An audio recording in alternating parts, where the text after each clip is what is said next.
తెలంగాణలో పార్టీ ఫిరాయించడం చాలా ఈజీ అయిపోయింది. ఆ నేపథ్యంలో మరో నేత కూడా పార్టీ ఫిరాయిస్తున్ననే వాదనలు కూడా బలంగా వినిపిస్తున్నాయి. ఎర్రబెల్లి దయాకర్ తను బీఆర్ఎస్‌లో కీలక నేత మరియు మాజీ మంత్రి. తను అనేక విధాలుగా రాజకీయ శైలి అని కూడా చెప్పుకోవచ్చు. తనిప్పుడు పార్టీ మారుతాడు అనే వాదనలు కూడా బలంగా వినిపిస్తా ఉన్నాయి. ఇది మనం చెప్తున్న విషయం కాదు. స్టేషన్ గన్పూర్ ఎమ్మెల్యే అయిన కడియం శ్రీహరి చెప్తున్న మాట. ఏదైతే అధికారం కోల్పోయిన తర్వాత బీఆర్ఎస్ పార్టీలో నుంచి కాంగ్రెస్‌లోకి వెళ్ళాలని అనేక ప్రయత్నాలు చేశారు ఎర్రబెల్లి దయాకర్ అన్నట్టుగా నిన్న కడియం శ్రీహరి చెప్పడం అయితే జరిగింది. ఎర్రబెల్లి దయాకర్ గురించి రేవంత్ రెడ్డికి అనేక విషయాలు తెలుసు కాబట్టి వాళ్ళు ఏదైతే టీడీపీలో ఉన్న ఆ సమయంలోనే ఎర్రబెల్లి దయాకర్ ఏంటో రేవంత్ రెడ్డికి తెలుసు కాబట్టి తనని రాకుండా అడ్డుకున్నాడనే వాదనలు కూడా ఇప్పుడు బలంగా వినిపిస్తా ఉన్నాయి. అనేక విధాలుగా తన రాజకీయ శైలితో ఎర్రబెల్లి దయాకర్ ఉన్నతమైన శిఖరాలకి ఎదగాలని తను ఆలోచిస్తారు.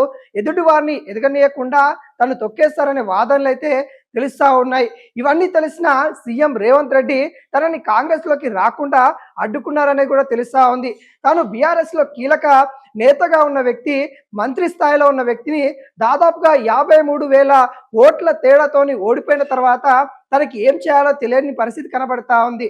తన కూతురు స్థాయిలో ఉన్న అంటే ఆ ఏజ్‌లో ఉన్న ఒక అమ్మాయి రాజకీయాల్లో ఇంతవరకు కూడా పోటీ చేయని తను వచ్చి అంటే ఝాన్సీ యశస్విని రెడ్డి అక్కడ పోటీ చేయడం జరిగింది. తను విజయ కేతనం ఎగరవేయడం జరిగింది. ఈ నేపథ్యంలో అంటే కూతురు వరుసలో ఉన్న ఆమె ఆమె గెలవడం వల్ల తను రాజకీయ భవిష్యత్ అంటే ఏదైతే తను రాజకీయంగా ఇంత స్థాయికైతే రావడం అయితే జరిగింది. తన స్థాయి ఒకేసారి పడిపోయిందనే విధంగా ఎర్రబెల్లి దయాకర్ అనుకుంటా ఉన్నాడన్నట్టు కూడా నిన్న కడియం శ్రీహరి చెప్పడం అయితే జరిగింది. ఈ నేపథ్యంలో అనేక సార్లు కూడా కాంగ్రెస్ సంబంధించిన నేతలతోని ఇటు ఎర్రబెల్లి దయాకర్ చర్చించారనే వాదనలు కూడా వినపడతా ఉన్నాయి. ఇంకా వీటిపైన ఎర్రబెల్లి దయాకర్ అయితే స్పందించని పరిస్థితి కనబడతా ఉంది. కానీ నిన్న కడియం శ్రీహరి ఒక మీటింగ్‌లో ఒక మీడియా సమావేశంలో ఏర్పాటు చేసినప్పుడు తన పైన జరిగిన కుట్రలు ఏదైతే తాటికొండ రాజయ్య కావచ్చు, ఎర్రబెల్లి దయాకర్ కావచ్చు, వరంగల్ సంబంధించిన నేతల గురించి మాట్లాడే సమయంలో ఎర్రబెల్లి దయాకర్ నాకంటే ముందుగానే కాంగ్రెస్‌లోకి రావాలని ప్రయత్నాలు చేశారు. కొన్ని వాస్తవాలు చెప్పిన పరిస్థితి కనబడతా ఉన్నాయి. మరి ఎందుకు ఈ వాదనలు ఇప్పుడు వస్తా ఉన్నాయనే కోణంలో కూడా కొంత రాజకీయ నేతలు విశ్లేషిస్తున్న పరిస్థితి కనబడతా ఉన్నాయి.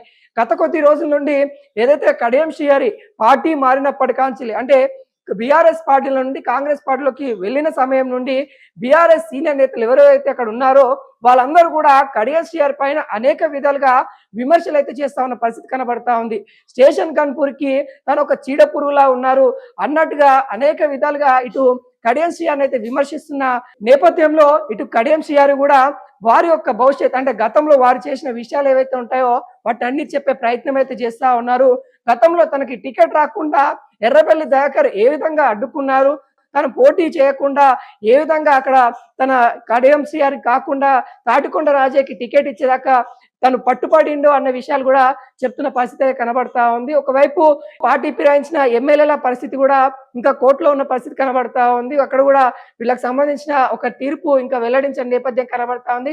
స్పీకర్ మాత్రం 7 యొక్క నిర్ణయాలు అయితే చెప్పడం అయితే జరిగింది. వాళ్ళు ఇంకా బీఆర్ఎస్ పార్టీలోనే ఉన్నారన్నట్టు కూడా చెప్పడం అయితే జరిగింది. ప్రధానంగా ఇటు కడియం శ్రీహరి కావచ్చు, దానం నాగేందర్ కావచ్చు, ఇటు సంజయ్ కావచ్చు, వీళ్ళ యొక్క ముగ్గురు తీర్పు అయితే ఇంకా చెప్పని పరిస్థితి కనబడతా ఉంది. పార్టీ ఫిరాయించిన సంబంధించిన కేసులో కూడా సుప్రీంకోర్టు కూడా స్పీకర్కి అయితే కొంత సమయం ఇచ్చిన పరిస్థితి కనబడతా ఉంది.